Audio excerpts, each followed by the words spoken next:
E aí, pessoal, tudo bem?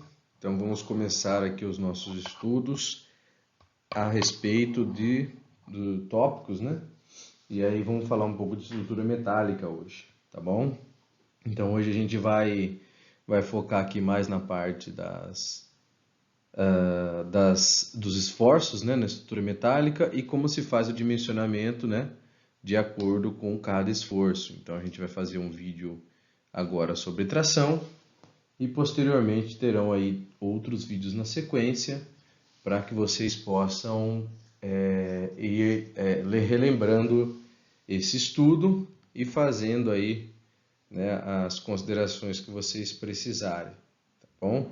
Então vamos começar aqui falando, eventualmente vocês podem ouvir algum ruído aí, e ignorem isso, tá bom? Então vamos começar aqui falando de esforços de tração, ok? E aí a gente vai falar tudo que for pertinente aos esforços de tração, tanto a parte de dimensionamento, apenas para relembrar, né? Dar uma pincelada no que vocês já viram nessa parte de dimensionamento, certo? Sei que vocês tiveram metálicas 1 aí, 2 também.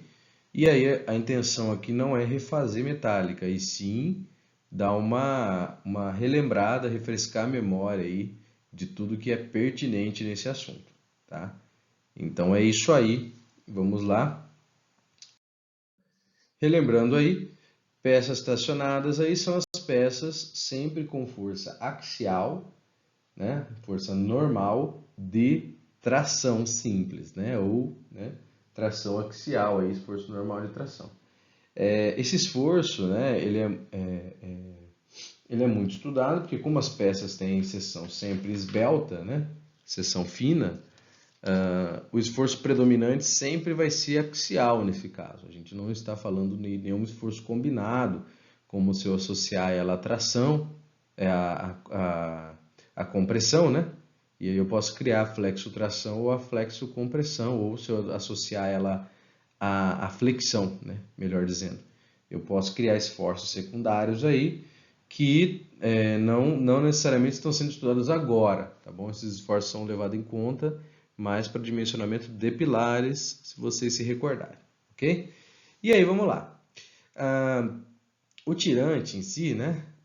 Ele é um primeiro item aí da lista. Ele é um esforço que ele está predominantemente tracionado e ele tem a particularidade de ser dispensada, né, a verificação da esbeltez, né? O lambda, no caso do tirante, a gente consegue desprezar porque sempre o tirante vai ter pequenas dimensões, certo? O tirante sempre vai ter pequenas dimensões e com isso, né, a verificação do lambda ela se torna dispensada nesse caso, ok? E aí isso vai ter aí a sua particularidade, sua vantagem e desvantagem, visto que tirantes são grande parte aí das peças, né, dimensionadas a única e exclusivamente a tração, tá bom? Não tem esbeltez nenhuma para ser dimensionada a compressão, pela seção da barra ser muito fina, tá bom? Então, tirante é muito utilizado nesse caso aí, como pendural, como pode ser até o pilar próprio tirante, e a gente vai falar com mais calma, né, e mais ênfase daqui a pouquinho. Eu tenho o contraventamento de torres, né, o contraventamento tanto na horizontal quanto na vertical, né, o contraventamento é muito utilizado, né, com peças tracionadas. Peças comprimidas no contraventamento também existem, tá? Mas aí a resistência à compressão dessas peças elas são bem menores, né? A resistência em si, por se tratarem de peças de seção esbelta, certo? E como a peça tem seção esbelta, não tem rigidez para suportar a compressão, então ela acaba tendo aí a sua resistência comprimida nesse esforço, tá? Mas o contraventamento é usado em galpões metálicos, em prédios, né, metálicos, então a gente utiliza em todo o sistema reticulado com ligações móveis, tá? É obrigatório a utilização dele. Travejamento de viga, né, coluna, geralmente com dois tirantes em forma de X, né, que seria o tal do contraventamento. também se usa, certo? O contraventamento de torre também pode ser usado você tem a torre no meio e vários cabos aí travando todos os lados, né? O contravejamento aqui de viga, coluna e forma de X seria o caso do contraventamento em galpões, prédios, né? E por aí vai. Então, isso aí que a gente está comentando que é muito utilizado, quase 100% das vezes é optado por essa solução, que pode ser em barra redonda, barra chata, pode ser em cantoneira, em diversas soluções aí que vão servir ao propósito, tá? Eu tenho travejamento de viga, né, travejamento de viga tirante de viga armada, que a gente chama também de viga vagonada, né, que pode ser ou não realizado através de associação de viga de concreto mais o tirante, ou viga metálica mais o tirante, ou viga de madeira mais o tirante. A gente vai ver aí um detalhezinho também daqui a pouco, porque também é muito utilizado. E barra tracionada de treliça, né? Grande parte das barras aí mais esbeltas, né, de perfis de chapa fina, ou perfil dobrado também, que a gente até chama de não estrutural, mas a gente usa para estrutura, ele vai compor aí as barras de treliça, né? Como já é de conhecimento, barra de treliça ela é sempre ou com esforço normal, axial, né? Ou esforço de tração ou esforço de compressão, certo? Então, por esse motivo, a barra da treliça ela vai estar sempre dimensionada a esforço axial, né? Esforço normal. E isso em todas as vezes, certo? Sempre vai predominar o esforço normal na barra da treliça. A gente vai comentar aí do residual daqui a pouco, mas é algo que também já é de conhecimento dos senhores, não é nada a se questionar no momento. E é isso daí. Vamos lá, prosseguir. Então esse é o caso, né? Eu tenho aqui na parte de cima, se você observar o cursor, deixa eu colocar o laser que fica mais fácil da gente enxergar. Olha lá. Eu tenho aqui o cursor, certo? E aí eu tenho lá a barrinha ali o meu nó. E no meu nó eu tenho, né, o esforço aí a rótula, né? Sendo então um sistema articulado, né? Todo ele aqui, todos os nós são sistemas articulados, aqui são rótulas. Essas rótulas é que garantem que não existam esforços de flexão e de cisalhamento, né? Devido às cargas principais. Quais esforços de cisalhamento e de flexão existem nas barras aí? Somente os esforços provenientes do peso próprio dessas barras, tá? E por isso, né, eu garanto que não hajam esforços devido à estrutura nesse caso. Isso é importante que aconteça, porque a barra, como tem seção fina, também não suporta de forma alguma que haja esforços de flexão, né? Por ser uma seção muito fina. E muitas vezes seção aberta também. A imagem de baixo aqui, eu tenho um tirante, né, que é muito utilizado nesse caso. Às vezes a gente faz mezaninos, né, preso por cima, ou próprias estruturas mesmo, né? A gente ergue a estrutura toda, você vê um balanço gigante e você acha que ela está balançando. Na verdade, ela está atirantada na parte de cima. Um exemplo de uma estrutura que é atirantada toda ela é a estrutura do MASP, né? A estrutura do MASP eu tenho lá os pórticos, né? E eles suportam toda a estrutura presa pela parte de cima e não pela parte de baixo, causando aí aquela sensação daquele vão livre gigantesco na parte de baixo por conta dos tirantes que funcionam ali na estrutura, certo? Então esse é um caso bem comum. E o tirante não necessariamente é de aço também, eu posso fazer tirante de concreto mesmo, porém quem vai trabalhar nesse tirante ele não vai ser dimensionado como pilar, por exemplo, de concreto, ele vai ser dimensionado como um tirante. E aí eu calculo só o aço, né, de dentro do concreto como tirante, e o concreto vai servir basicamente para envolver, né, e proteger o aço que está sempre tensionado, sempre tracionado o tempo todo, 100% do tempo. Isso vai ser importantíssimo para nós, tá bom? Seguindo, tirante aí, tem a viga aí que a gente chama de viga armada ou viga vagonada, que é esse caso aí, na parte de cima, tá? O que acontece? Essa parte de cima aqui, ó, da viga, né, da imagem, ela tem aí um elemento que vai suportar um pouco melhor, né, vai ter um comportamento um pouco melhor a compressão, como já de conhecimento, né? Eu tenho uma viga aqui biapoiada, esforço para baixo, né? Esforço no sentido da força G. Eu vou ter a parte de cima, né, acima da linha neutra, comprimida e a parte de baixo tracionada. Isso já é de conhecimento de vocês. Neste sentido, eu tenho aí um elemento que pode ser madeira, o próprio aço, uma seção mais robusta, o concreto, né? Ou uma treliça na parte de cima, tanto faz, comprimida, e o tirante ali da viga, né? Todo ele tracionado, né? Há maneiras de calcular, é simples até de dimensionar, e dá para fazer isso aí sem muito problema, tá? Isso aí é tranquilo de se fazer, desde que você tenha os conceitos. E é muito utilizado para isso também, tá? Serralheiro adora usar essa solução aí, tá bom? E aqui, esse é um caso bastante comum, que é o caso predial, tá?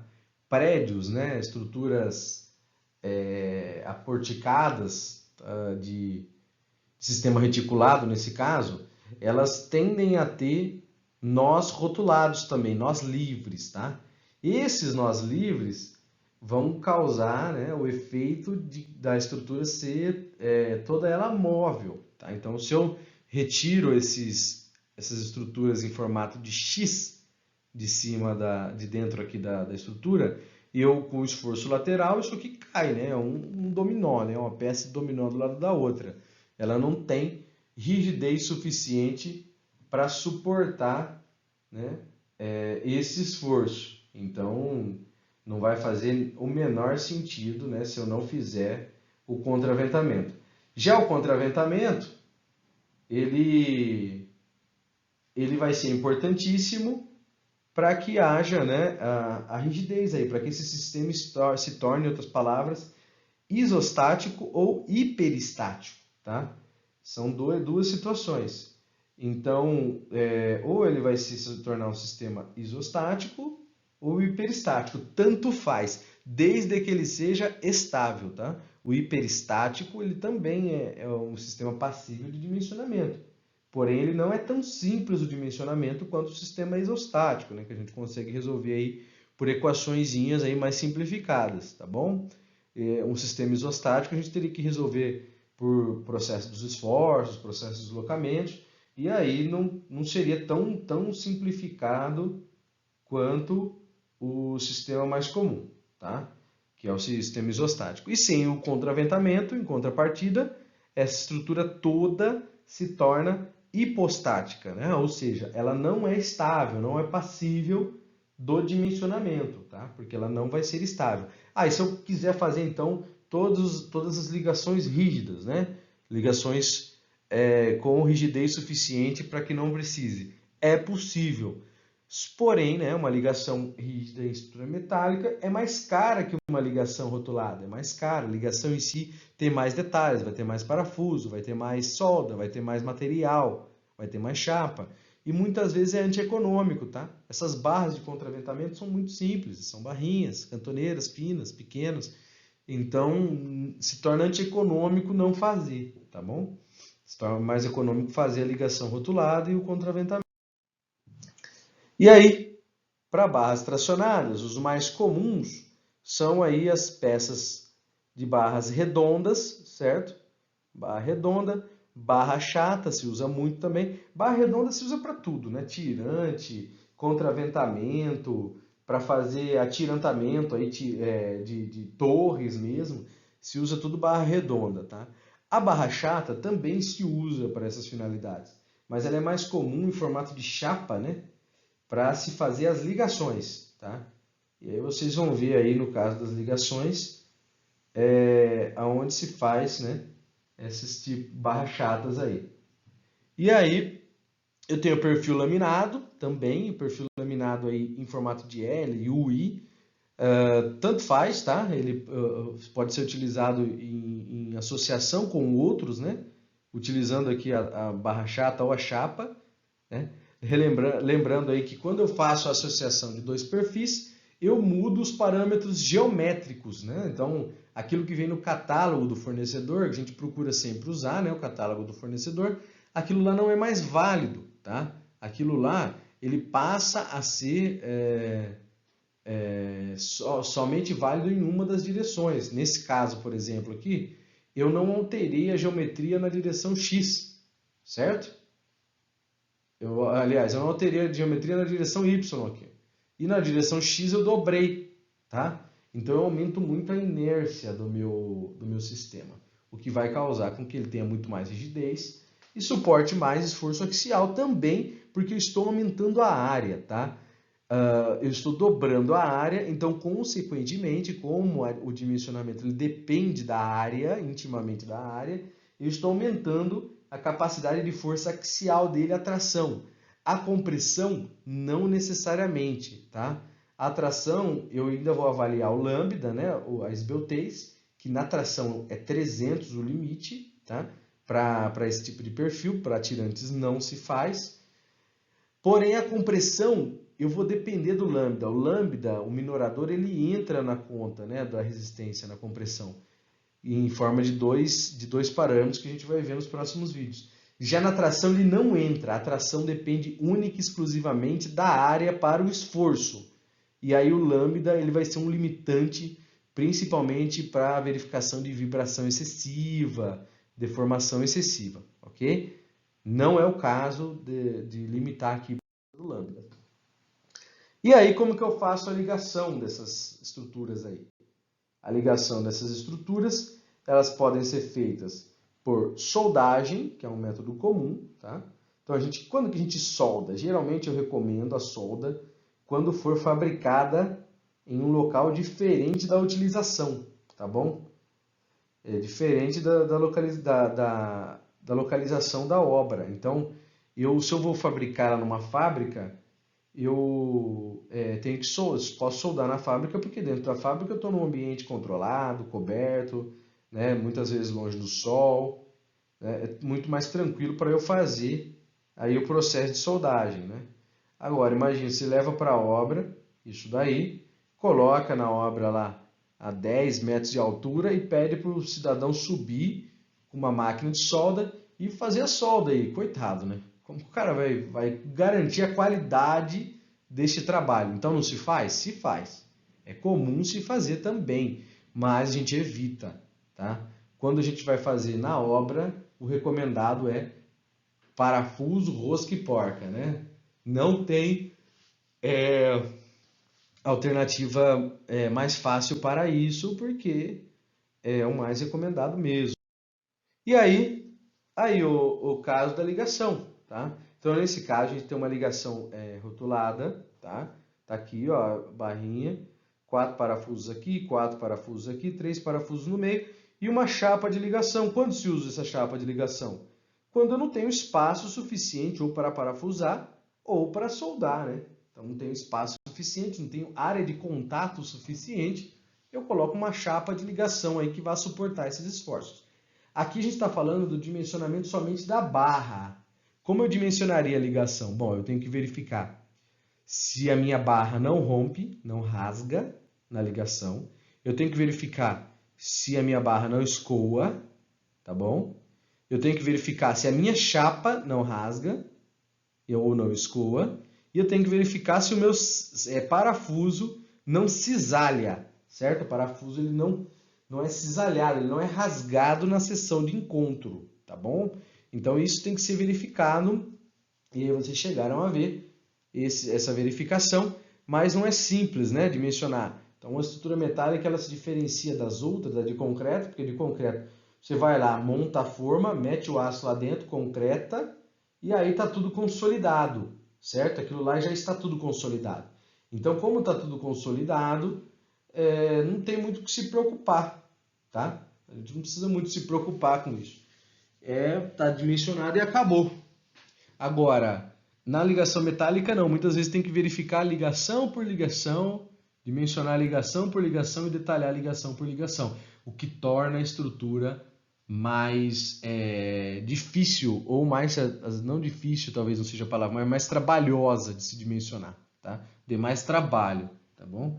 Mas é isso aí. E aí, essa ligação causa, lógico, uma rigidez aí, mesmo que pequena. Ela não chega a ser uma rótula perfeita e muito menos um engaste perfeito. Mas ela vai causar aí 20%, 25%, né, de um engaste perfeito. O que causa um esforço residual de fricção ou de cisalhamento na barra. E a gente despreza porque esse esforço residual é muito baixo, não causa efeito efetivo na nossa peça, ok?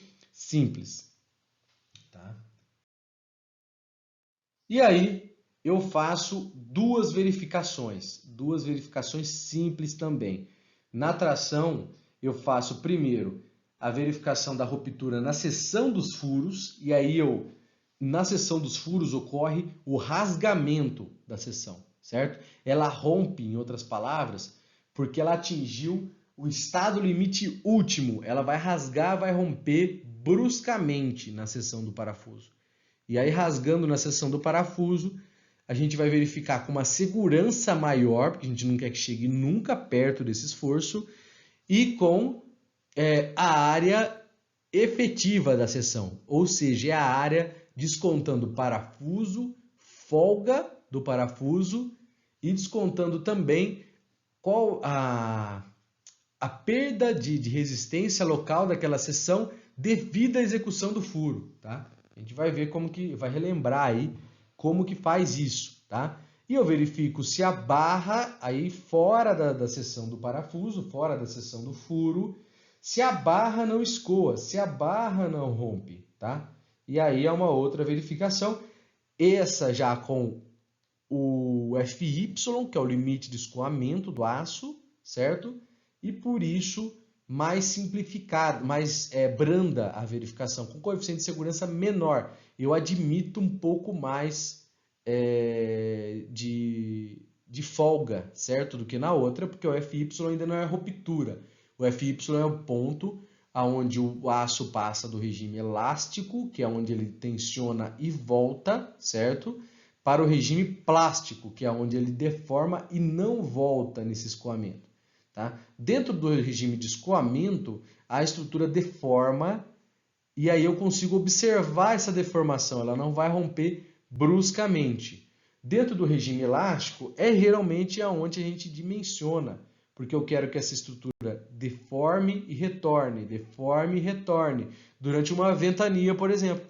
Ela atingiu o limite, chegou próximo, deformou e retornou à posição inicial. É isso que a gente deseja, né? Que a estrutura faça. Tá? E essas verificações são bem simples.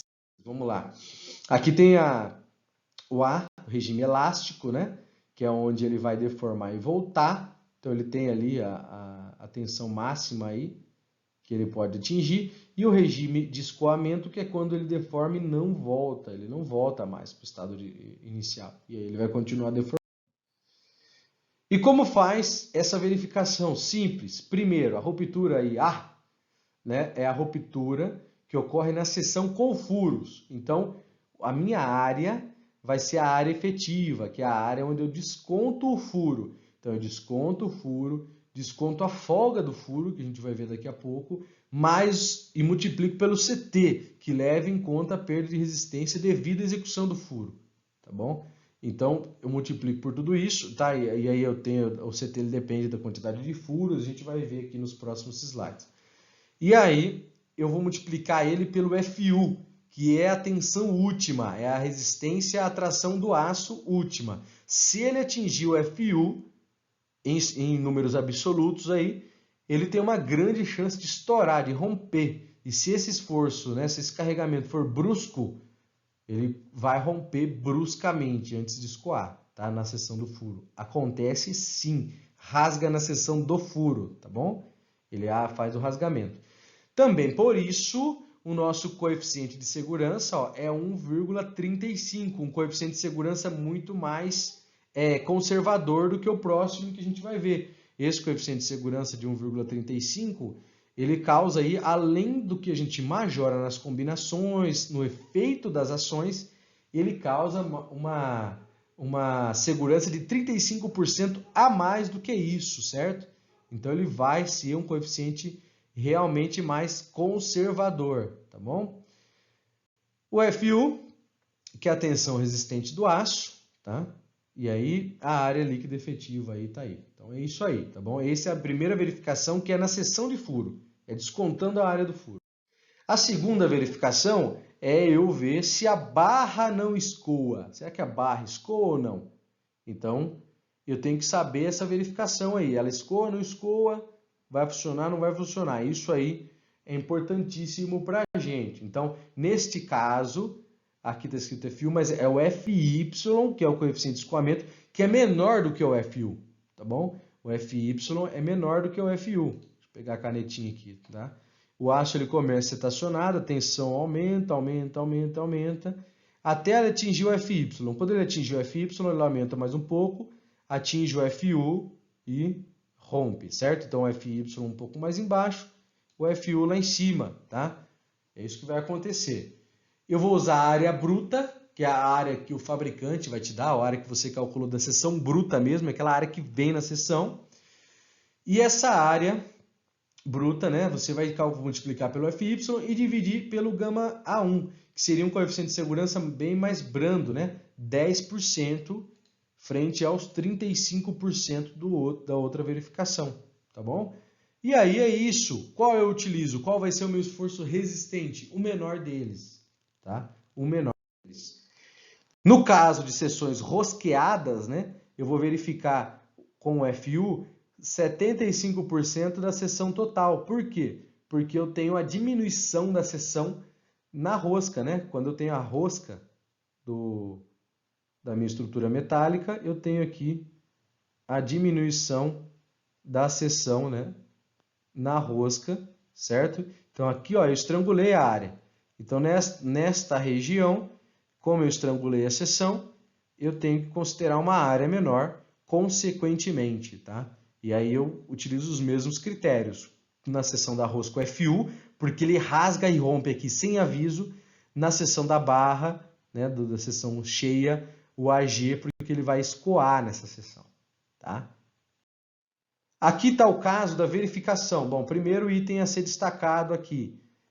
Eu tenho a folga. Se eu faço um furo, eu tenho uma folga de 1,5 milímetros nesse furo, tá? E aí, neste caso aqui, tá bem claro, é um erro muito comum você descontar 9 vezes o parafuso aqui, porque eu tenho 9 vezes o furo, e aí às vezes dá área negativa, né? O cara produz um buraco negro no exercício, né? Como que pode ter uma área negativa e uma antimatéria? Não existe, né? A mesma coisa que você calcular a viga de concreto dá menos 3 barras de aço. Como que você vai fazer? Vai deixar um furo lá por um cano de PVC? Então o pensamento lógico nos diz que não existe área negativa. Ah, mas na física, não sei, esqueça, né? Somos engenheiros civis, na nossa área, vai botar no projeto lá menos 5 centímetros quadrados? Não existe, né, pessoal? Então, como sabemos que não existe, tem que dar um número aí no mínimo maior do que zero, né?